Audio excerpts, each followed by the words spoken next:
Hey everyone, we are back this time with Oliver from Anker Studio. Hello, Oliver. Hello, how are you? I'm amazing, thank you. How are you doing? Yeah, I'm good. I'm good. Has the development been stressful, exciting? How is Uh, the team doing? both.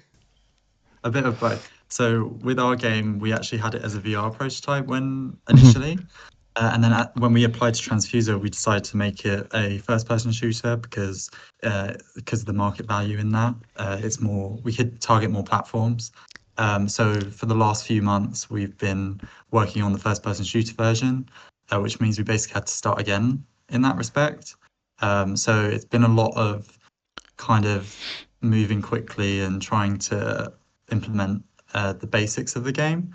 And yeah, we have something now, uh, and it's actually really good. Like the team has done very well in putting together something very quickly. So it's stressful and exciting at the same time. Lovely. I mean, a little bit of stress, I think it optimizes your performance, at least according to Yeah, a smartwatch I've had once.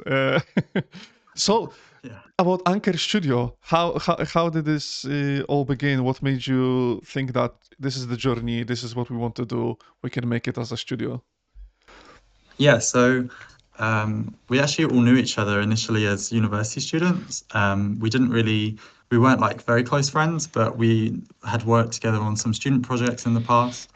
Um, and then Transfuser came along with our course leader, who obviously let us know about it. And I had heard about Transfuser. Some of the guys had also heard about Transfuser as well. And I always wanted to be part of it. So that was kind of like what happened. We got put together. And at first, we kind of like were getting to know each other, but now we're like very close and like we're obviously working a lot of the time together now. So we've got to know each other really well.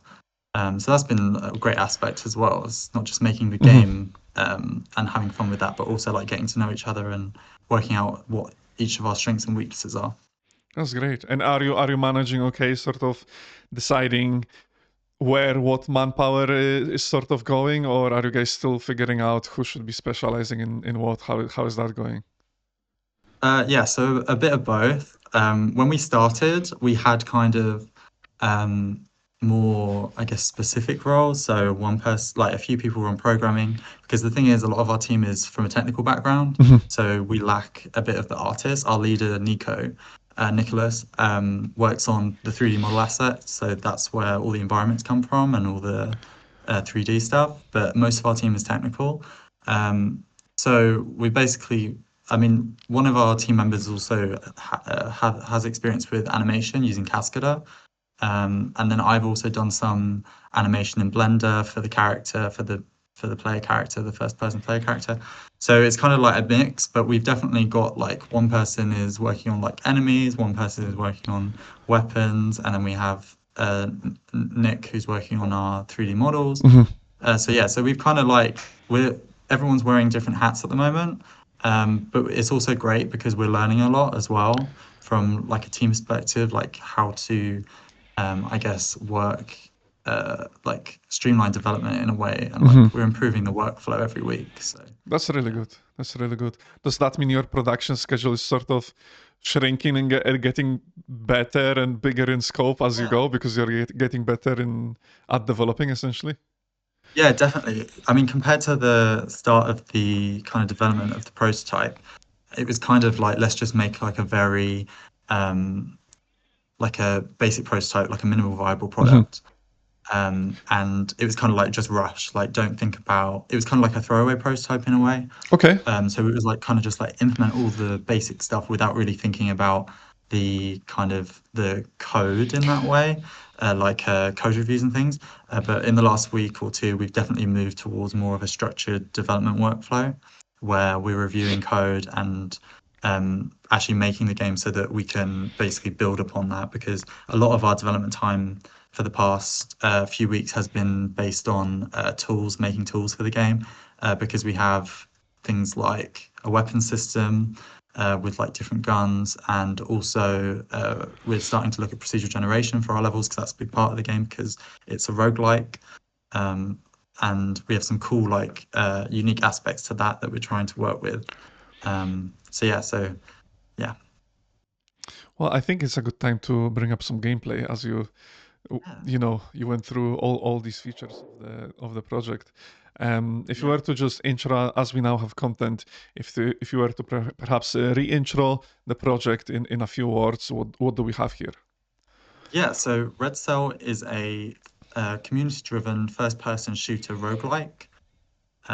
It's based in a sci-fi world with, as you play as uh, as kind of an experiment gone wrong. So there was a company, a corrupt corporation that was experimenting with genetics and robotics, and you're basically the outcome of that. So throughout the game, you learn about the world and your backstory as well. And it's set in uh, a world where before like dystopian, so it's got like a lot of cyberpunk elements, but it's kind of the changing of the world. And as you play, you see as because there's factions as well. So as you get closer to one faction, the world will change in a specific direction, and you kind of have more impact over the environment in that way.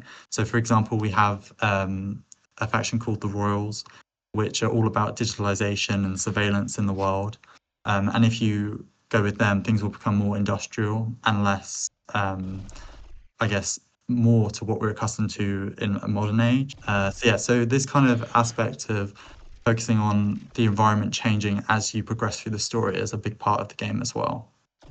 I see. Yeah, yeah. It's quite curious, and I think it makes for a really fun gameplay to not only have the player evolve and sort of their impact in combat, but the level space as well, based on is it. Am I right in understanding that it's based on the choices of the items they pick up, or how what determines what the environment is?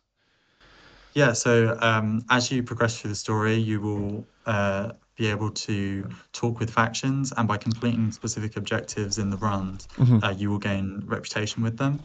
And that's kind of how it works. There's also, with materials, there's also enhancements that you can upgrade. So we have a collection of weapons. So there's only about, I think for the release, there'll be around 5 or 6 weapons, but these can be enhanced. So the idea will be that you collect materials throughout the game, so things in chests and also materials that drop from enemies. And then you'll be able to craft different enhancements that will change the weapon, and you can customize that for your own play style. It's quite a lot of gameplay depth, which is great to hear Yeah. because you actually, aside from the as we have it in the roguelikes, randomly generated power spikes for the player, you're actually thinking about some skill expression, some tactical thinking. So there is player agency, Yeah. which is really nice to see. So that shift from VR to first person, what would you say Yeah. are current merits and demerits of switching the game direction? So the kind of main strategy behind switching from VR was to target more platforms. We wanted to make a game that was available for as many players as possible, not just from a commercial side, but because we want people to play our game. Mhm. I guess so. So that was like the main kind of positive of it. The negative of it, there was in the original prototype, there was a lot of movement that you could do that you just can't do in VR in first person. So one of the main mechanics of the game, like one of the main combat mechanics, is a shield that you can release, Mhm. and you can use this as a melee and a shield to protect from bullets and things. So in the VR version, you could obviously have a 360 and it was kind of like dodging. So recreating that in the FPS version is still a challenge, and we're still working on ways that we can make it more, I guess, fluid, and try and recreate what the VR version could do with the shield. Mhm. So that's kind of like the change in kind of the environment was a big challenge for us because we want it very fluid movement and very fluid gameplay, and VR kind of um, offers this. But with a first-person shooter game, obviously you just have a mouse and keyboard. You're not an actual Yeah. player in the game. So that was like the negative of changing the genre. Yeah, I think that's a fair reflection. And do you not feel like the market is quite saturated with like roguelikes? didn't used to be, but we have so many, to be fair, really good ones, really good roguelikes coming out. But how are you breaking into it? You know, how is your project going into that market? Yeah, so um, there is one of the main inspirations of the game, making it a roguelike, was actually Hades because of how good the storytelling is with the kind of roguelike elements, and we kind of want to implement something like this. With a first-person shooter, though, I mean, it is a roguelike. The progression is a roguelike, but the core of the game is a first-person shooter. And we're very inspired by games like Overwatch and like with the gunplay, not necessarily like the gameplay with the PvP aspect, but more like the gunplay in like these games like Overwatch, Destiny, Halo, things like this. Those games have great gunplay, and that's kind of what makes our game different from maybe Hades or a different roguelike. And also with first person shooter game, like a lot of these games, like in the early uh, days of the genre, they were very community driven. So they had a lot of the content was actually modded. We're definitely looking at like maybe doing this as well, like after release, having some kind of way for the community to make our community to have control over the game. And we like the main kind of USP of the game is a community driven first person shooter. That's kind of the main, and then the roguelike aspect is how we get people to enjoy the game with the reward system and the progression system in that. And I think with roguelikes, you can really tell a good story because it's not so linear. I mean, you could because you're repeating the content, Yeah. but it's changing as well. And we have some cool narrative based things to make that more enjoyable as well. Cool. Great to hear. Um, sounds exciting, but also sounds like a lot of work. So, wishing Yeah. wishing you guys best of luck with the development. And I'll be curious to see different environments. You know, sort of the factions, how that changes the gameplay, impacts player movement, and and see that player agency in action will be exciting. Our time is actually up. We're running quite over, so nice and quick. Time really does fly. Any shout outs you've got regarding socials? I think someone from your team should be free to post in the chat now. But any shout outs, the stage is yours. Well, shout out to our team. Our team is great. They're literally working on it in the same room right now. So that's cool. And also shout out to our facilitator, Rich, and also to our course leader, Marcos, who has helped us with every step of this journey. Amazing. Awesome. Well, Oliver, thank you so much for your time. We'll go to a quick break and we'll be back in just a moment. Best of luck with the development once again, and we'll catch up at some other point. Thank you. Bye.